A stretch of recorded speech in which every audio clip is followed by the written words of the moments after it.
All right, hello everybody. It's Dr. Earle. We're here at Pure Plastic Surgery today, and it's Hump Day with Dr. Earle. So as you guys know, it's the time I get to spend with you, and we can go over some plastic surgery topics, and I can answer all your questions, all your burning questions regarding plastic surgery, what to do before, during, and after the procedures. Okay. But today we got a special topic here. I'm very excited about it. Some of you that follow me on Instagram and also follow Pure Plastic Surgery on Instagram probably noticed that we did something a little bit different last Friday. Okay, we're really excited to introduce now what is called high definition lipo-sculpture. All right, so high definition lipo-sculpture is really cool. It's not something that you kind of see every day. Honestly, it is more common in places in South America such as Colombia and Venezuela. And what I've been doing actually for the last few months, I've been training in this technique with some professors, some maestros from Colombia and Venezuela, which are fellow WAGS members. So as you guys know, I am a member of the World Association of Gluteal Surgeons, and one of the cool things about it, there's many cool things about it, but one of the cool things about it is that we get to learn from each other regarding different techniques and things like that. And well, it was going to be kind of an in-person live type thing. Due to COVID, of course, things got became much more difficult. So we've been doing things via video conference and everything else. And so I've been learning a lot of those techniques from like Venezuela and Colombia, and we're really excited about it. And so Friday we had the perfect candidate. We made a really nice case of what is called high def lipo-sculpture. So a lot of patients, we posted it. People were really excited, and they are asking, like, what is this? Who qualifies, and all sorts of questions related to it. So I thought we would dedicate today's talk to that, at least initially, and then of course I can answer any questions after that. Okay, so so let's just start kind of by the definition. What is high definition or high def lipo-sculpture? It's when we really try to kind of etch out all the muscles, mainly of the anterior abdominal wall. Okay. So some people ask, is it the same as ab etching? Well, it's very similar to ab etching, but it's like taking it a step even further. Okay, so it's like taking it like the extra mile in terms of just simply ab etching. Okay, and so what it does is that we try to use liposuction to enhance and mimic the musculature of the abdominal wall. So of course, not everyone's a candidate, and not everybody really wants this. Of course, not everybody wants to do this.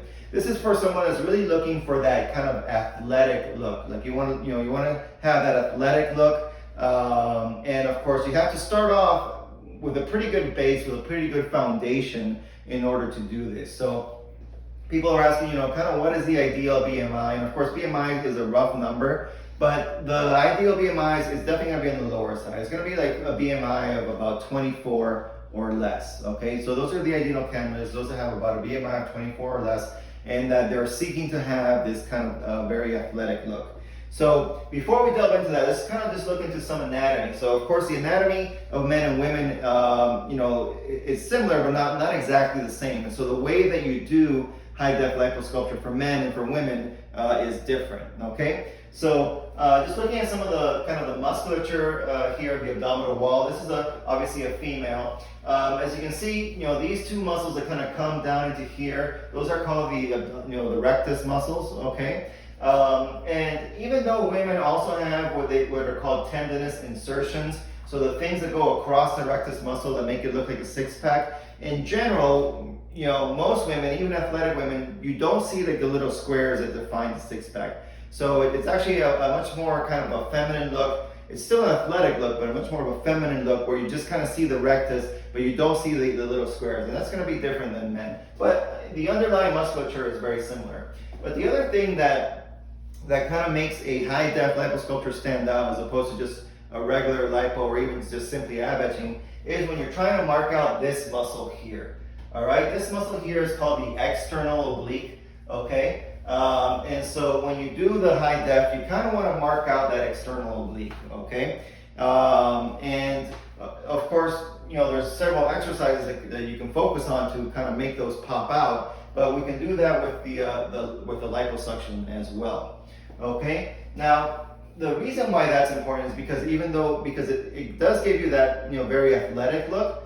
But if you're someone who really wants their waist to be as small as possible, then it's kind of difficult to kind of mark out an oblique and make the waist as small as possible, because that muscle, as you can see here, comes right along the waist area. And so if you want to make it so that you have like a well-developed oblique muscle, then the waist is not going to be as tiny, right? So it's different looks. It's definitely something that you want, that you like, that you want to go for. So, some people want to go for that athletic look, and so we can do something like this. Some people just say, Dr. Earle, I just want my waist to be as small as possible, in which case then it wouldn't make sense to mark out that oblique, because we just want to get rid of as much fat in that area as possible and just do more like a nice Earle curve, or hourglass type of shape. Okay, so here's a depiction of I just got this off the internet, this one here in particular, but here's a depiction of a woman with an athletic build who you can see has her abs, or her rectus muscles are here. They don't have the square, so it's not a six-pack. That's kind of the more feminine athletic look there. But then this here, you see that there, that's her oblique muscle, okay? And so what we're trying to do when we do the high-def lipo-sculpture is to try to mimic a look very similar to this. The only thing I would say with her is that her line here in the middle is not as defined as we would probably make it with the high-def. And that's something that we look for as well. So we try to make this line here in between the two rectus muscles, okay? We try to really scoop in the area here on either side, and then we try to define that oblique muscle for that really kind of athletic look. Okay, so this is our patient. Okay, so Dr. Alex Earle, this is our real patient that we did very, very recently. Okay, and as you can see, this is her pre-op photo. Okay, so this was a combination of the high-def lipo. We also did a breast augmentation, so that's why you see the markings up there. And you can see how I kind of marked out the patient. So I drew the line in the middle here because I wanted to define that very, very well. Even though we want the abs to pop out, she did have a little bit of excess fat around the belly button area and also kind of in this upper abdominal area. So that's why I marked those out to kind of bring those down a bit, okay? But then this area here, where you see all the kind of the hash marks, that's the area that I really want to focus on, kind of really deepen that area, okay? In here and here. And then this area in between the two lines, are you guys able to see that somewhere there? Mm-hmm. Yeah. Zoomed in. So these areas here in between this line and this line, okay, that's where I'm marking out that oblique muscle. Okay, that's where oblique muscle should be. So that's where I'm marking that out. So the way that it works is that you really kind of do a lot of lipo in certain areas and you do less lipo in other areas to make the muscles that you want to stand out. You want, or the appearance of muscles actually, you want those to stand out. Okay. And so that's the way that it works technically. And here we have the after, okay? So as you can see, she's got her oblique here. We got really scooped out just below it. We got scooped out right above it into this area here. And then we have her rectus muscles defined there. And then of course we did that breast augmentation for her as well. All right. Are there any added incisions for this procedure?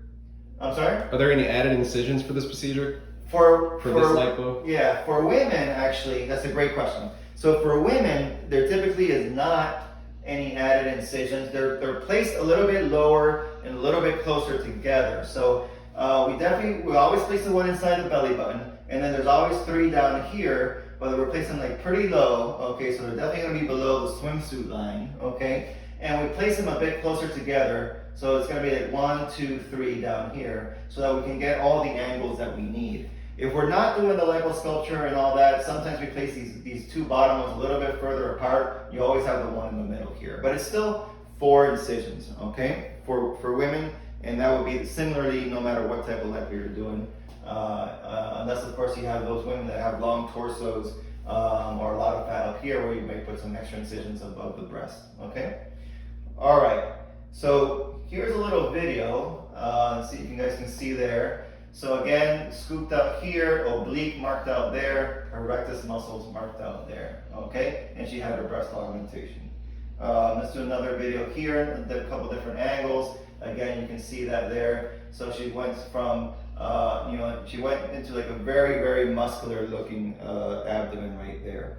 Okay, and again, one more view here, as you can see how all that's been etched out. Oh, you can see the incisions right there. So 1, 2, 3 right there, close together, very, very low, below the McKinney line. Okay? All right. Now, of course, there's high-def liposculpture for men as well. Now, for guys, the look is a bit different, right? For guys, they really, really want that six-pack, okay? So they want the illusion of the six-pack. And guys also have obliques, so you want to do the obliques also. And for men to qualify, again, you got to be somewhat in shape, okay? So you have to have, again, your BMI somewhere like in the 24 range, 25 range or so. And you got to have, you can't be having too much, excessive amounts of fat in the belly area, because otherwise it doesn't look good, it doesn't work, okay? So this is also only for, qualified patients, okay? And the best way for you to know if you are qualified, of course, is to send in a consultation, send in your questionnaire, send in your photos, ask whether you qualify for high-def liposculpture, and then we can give you the feedback there, and we can give you recommendations as to what we think would be the best procedure for you. Okay? So the BMI for this procedure is, can you repeat that again? Yeah, so like I said, so it's really a little bit on the lower side, so whether it's men or women, the BMI is going to be about 24 or less, okay? Are there some people in the 25 range that may qualify? It's possible. That's why we do want to send in the questionnaire. Is you're going to be someone like in the 30 range? That's probably not for this procedure, okay? It's really going to be somewhere around that, 24 or less, okay, in terms of the BMI. So again, the muscular anatomy is similar for men, but of course the tendinous insertions and the six-pack is more defined, okay? And then of course they also have that very well-defined external oblique going into kind of that V cut that you talk about for guys as well. So this is this is another one I just picked off the internet. So there's a photo of the abdomen of someone who's muscular. So you can see here. So the six-pack. It's actually the way that the six-pack works, it's all above the belly button. So that's something that you have to do. So you put the 1, 2, 3, 1, 2, 3, they're all above the belly button, and then you have a line that comes down the middle, and then this and this guy here, he's got very well-defined obliques. You can see here and here, that creates that kind of that V cut that you see in very lean, very kind of muscular men, okay? Mm-hmm. And so this is one of our procedures as well. I'm not sure if you can see that well on the camera because it's a little kind of shiny here. But again, that's something that we can certainly do. So you see here we've defined the six-pack. So 1, 2, 3, 4, 5, 6. We got the six-pack going on there. The candle there showing you how we're defining that linea alba, that line here in the midline. And then of course you can start to see kind of the V shape here as we really suction just below that to create that look of the obliques, that kind of that V cut there, okay? Now there is a difference here in terms of the number of incisions, okay? This is where the number of incisions does come in because we have to do more in order to create that six-pack, right? We kind of almost have to kind of like cross hash, like a hashtag type of thing. So so we do it, so I don't know if you can see them there because they look like little tiny dots, but we gotta put an incision up here to define the top. We put one over here and one here, and then there's a few more down here as well, okay? So you gotta do multiple incisions for that in order to be able to really define that and to be able to come across as well as up and down to create that six-pack look. So that is kind of I don't know if you call it a downside, but it's something that is necessary in order to create that look. So it's something that somehow we'll really have to work on those scars to try to get them to heal as imperceptible as possible, so that it's not very, very noticeable once they're fully healed at the end of the day. Okay? So if you have a patient who's had a BBL in the past and wants to come back for ab etching, can they do that? Or if they've had a mommy makeover in the past? So if we have a patient who's had a BBL in the past or a mommy makeover in the past and they want to come back for ab etching and they qualify, they're kind of within that BMI range, they're already in fairly good shape, then yes, certainly that's something that could potentially be done. Okay. And along the same lines, why do you not recommend a BBL and a tummy tuck at the same time? Right. I typically don't recommend those procedures at the same time. There's a few reasons. One of them being that the fact that here in Florida, once you make an incision, such as a tummy tuck, you're limited to only 1 liter of fat removal total via liposuction. And for most patients, that's typically not enough to make a difference or to even be able to do something like this. So we typically separate out those procedures. Which one goes first depends on the patient. It can be done either way. But you want to separate out those procedures by 3 to 4 months. Okay. All right. So we've kind of gone over the procedure and everything else, but there's a lot that comes with post-op care, right? Just like everything else. Okay. And like a talk I did, I think maybe 2 or 3 weeks ago, right? So of course you have to be very compliant with your post-op care. It does involve the use of the faja type garment. You have to use that for the first 6 weeks, night and day, basically 23 hours a day. And then you got to use that for an additional 6 weeks, so at least you get to the 3-month mark, 12 hours a day. And that's for guys and women. So for men and women, you have to use that faja for the first 3 months. Initially pretty intense, 23 hours a day, and then 12 hours a day from 6 weeks up until the 3-month mark. The other thing that's extremely important is your lymphatic massage. Okay, that's extremely important. All right, because that's going to help maintain the definition of what was created in the operating room. Okay, so again, we would recommend probably a minimum of 10 massages, but really for something like this, you're probably going to want to do more. I would really say you want to get into like the 15 to 20 massage range to really have the best results. And then in order to really have the results like last for a long time, okay, and for it to like really look like pretty natural, like it's something that that you really built up, you do have to then go into like a diet and exercise program afterwards. Okay, so this is not the type of thing where you just have it done and then you forget about diet, you forget about exercise. Okay, and actually if you do that, it can be a little bit detrimental. So let me go. So if you're going to do something like this, you really have to be dedicated to yourself after the procedure, knowing that you're going to maintain it, you're going to have a healthy diet, you're going to go into an exercise program and really maintain those beautiful results. Okay, so it is truly a commitment by the patient in order to do that. Okay, and let me explain why a little bit more. So as I was trying to say, how do we create these looks?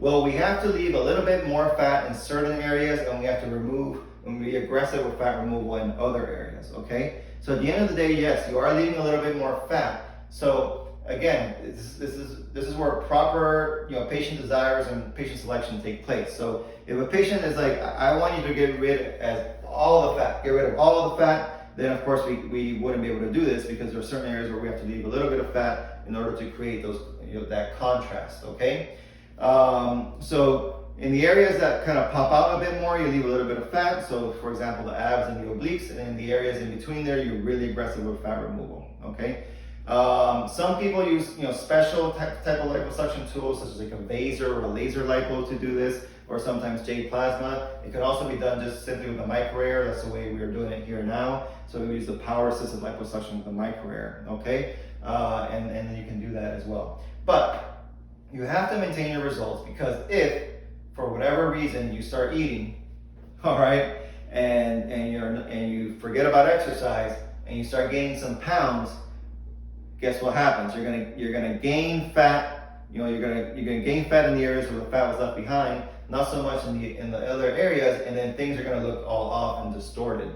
Okay, so you really don't want to do that. Okay, let's kind of take a step back and remember how fat anatomy works. Okay, let's see. So once you become an adult, essentially the number of fat cells is fairly stable. Okay, can there be a few extra ones, other stem cells, etc.? Yes, but for the most part, just to simplify things, think of it like this: the number of fat cells is stable. So what happens when one becomes, when one eats a lot and gains weight or becomes obese, is not that you gain more fat cells, is that the fat cells that you have become larger, right?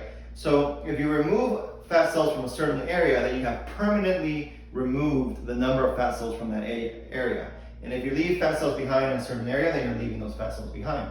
Okay, so now say you forget about diet and exercise and you start eating, okay, and you start gaining a bunch of weight. Well, then the fat cells in the areas that where you left them behind are going to start to get bigger, and there's more of them there. So that area is really going to get bigger. And then the areas where you really scoop things out and you're fairly aggressive with the lipo, they don't have that many fat cells there to begin with. So there aren't that many cells left to get bigger. And so then things will start to, to look distorted.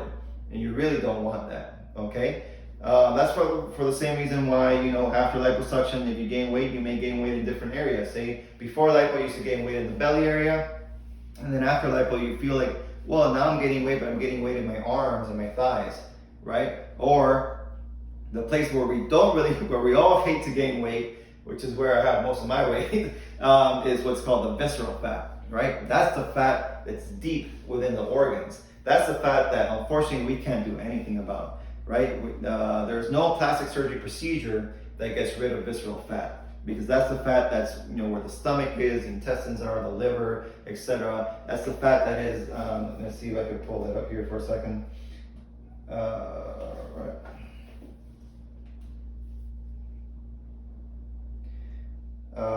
If you're looking in here, that's the fat that is deep to the abdominal wall, deep to the musculature. Okay, so beneath all that. So there's no plastic surgery procedure that takes care of that fat. The only way to take care of the fat is either with diet and exercise or a bariatric type of procedure.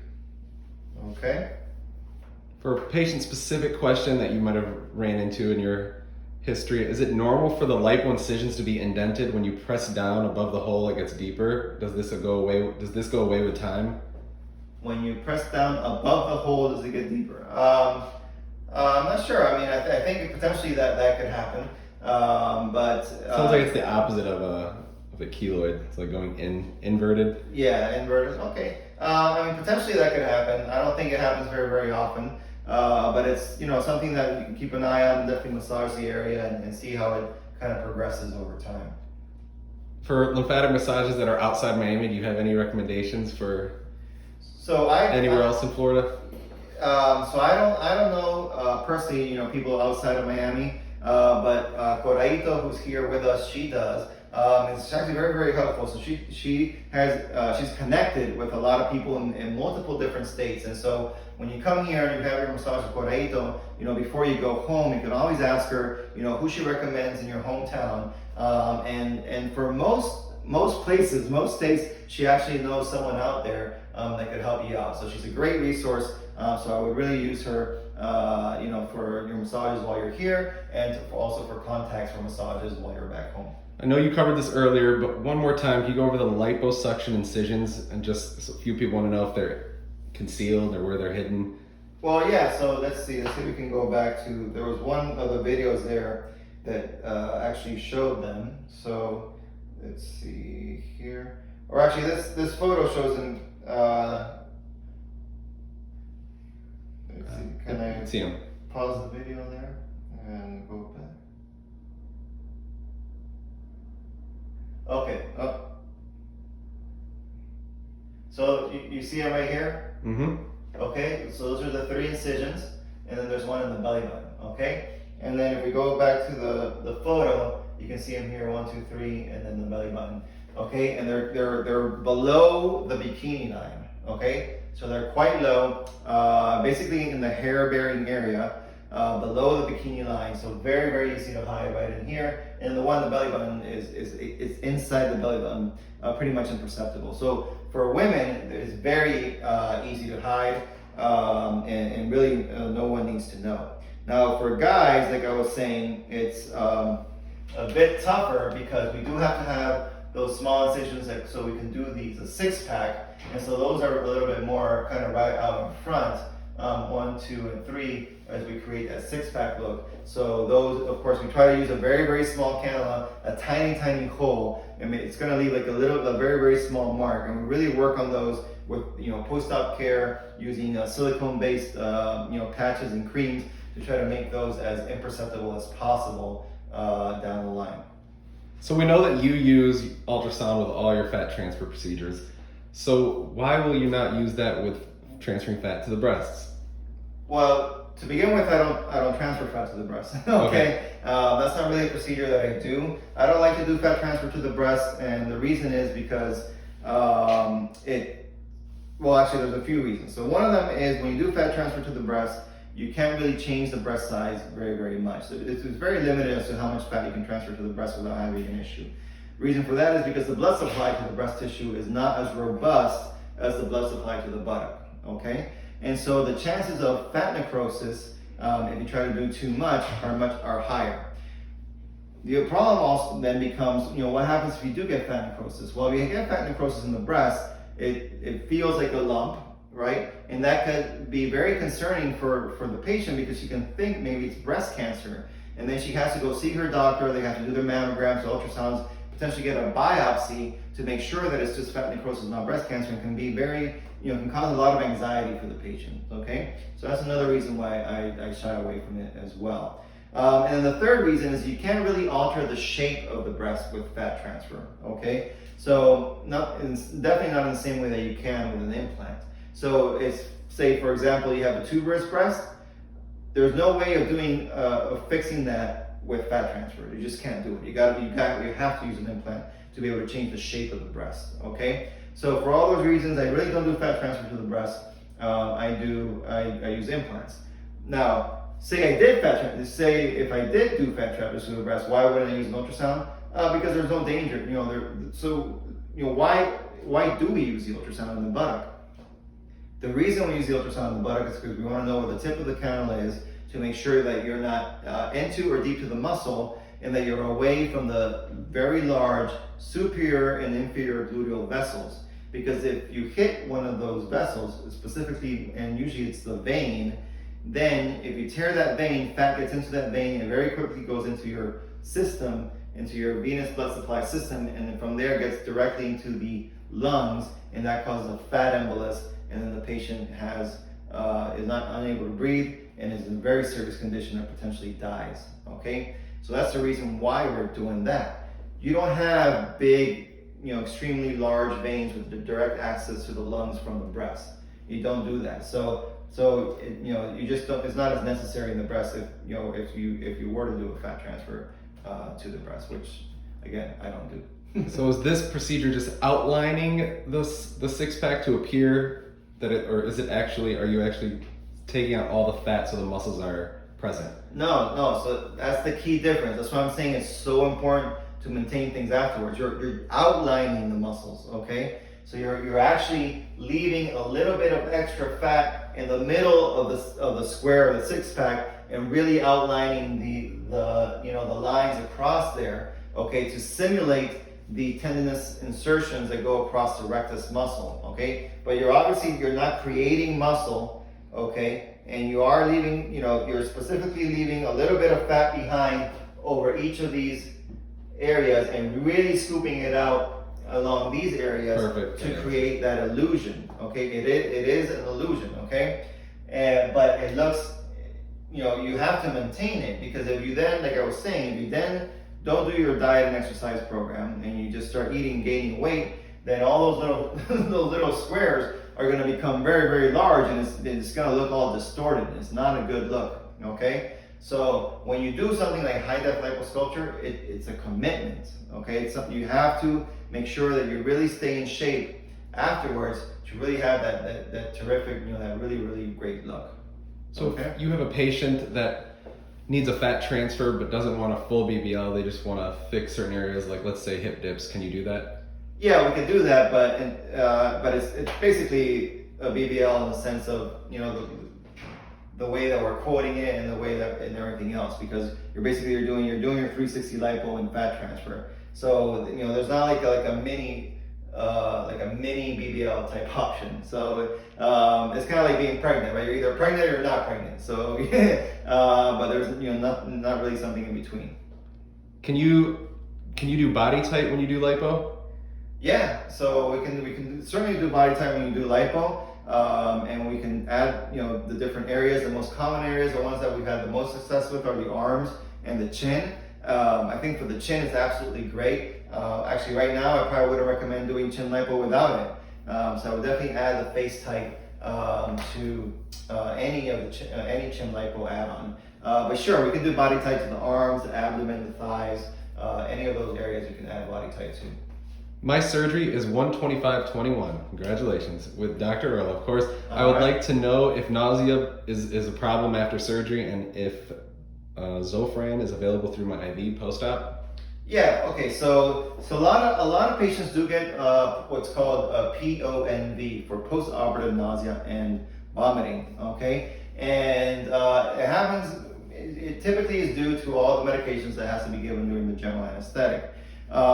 And so we do anticipate that, and we can give you Zofran and IV while you're here in recovery. And we also give a prescription for Zofran, which is kind of a sublingual, kind of melts underneath the tongue there, for you at home as well. And for patients that we know ahead of time that have a very hard time with postoperative nausea, especially they tell us here in pre-op, which we typically do the day before surgery, then we can add a prescription for what's called a scopolamine patch. Okay, you guys may have seen it before. It's a little patch you can put here behind your ear. Sometimes, when in a cruise ship, when we're having cruises before COVID, you can see people with those patches on there. That's very, very helpful. You actually put it on the night before surgery, and then you just keep it on throughout surgery and the next day or two. And that really, for most, people that suffer from postoperative nausea, that really takes care of it. How soon can I receive an IV after surgery to stay hydrated? How soon can you receive it? I mean, you can receive it as soon as you need it. So if you need more fluids, then of course you can receive it. That first night, the next day. I know there's a lot of kind of services out here, kind of mobile IV units that give you the IV fluids, not just for hydration, but they also have a lot of electrolytes and vitamins and stuff like that. And those are okay. I mean, if you want to hire one of those, that's fine. You can do it, as soon as the next day. It'll make you feel a lot better. What if you get ab etching and then get pregnant? How will that look? That may look a bit odd. So yeah, I mean, that's something that I think it's going to be very, very patient dependent. It's going to depend, how far everything's stretched out, how big the baby is, whether it's multiples. I mean, there's so many different variables, different factors there that it's kind of hard to predict exactly how it will look and exactly how well things will bounce back afterwards. And also, it also depends on how much pregnancy weight you gain as well. So that also may potentially be an issue. So a lot of factors there. For the most part, if you're planning, if you have a plan to get pregnant, then you probably don't want to be doing, high def lipo-sculpture. And another procedure that you probably don't want to do if you're planning on getting pregnant, of course, is a tummy tuck. You don't want to do that as well, because you're just going to cause the skin and everything to stretch out one more time, and that muscle repair that's done to the tummy tuck was going to get all stretched out once again. Can lipo get rid of tummy tuck scar tissue? It's very tough. It's very tough. A lot of times what you have to do is kind of excise the scar. So basically cut things out again and put them back together again if you develop a lot of scar tissue up your tummy tuck. All right, so I know you have to go soon. For the last question, do bad and deep stretch marks get in the way of new belly buttons being made when performing a tummy tuck? They typically don't get so much in the way. One of the advantages of the tummy tuck is, for the most part, you can get rid of most of the stretch marks. Certainly any stretch marks that you have at the level of the belly button or below, because that goes away with the excess skin. So when we do a tummy tuck, the skin that's removed is typically the skin that goes from the belly button level and below down to where the scar, the incision is.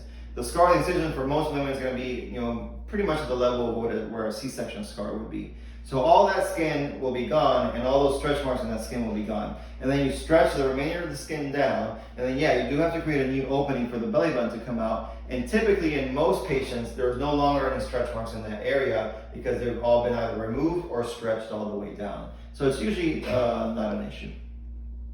Thank you. All right.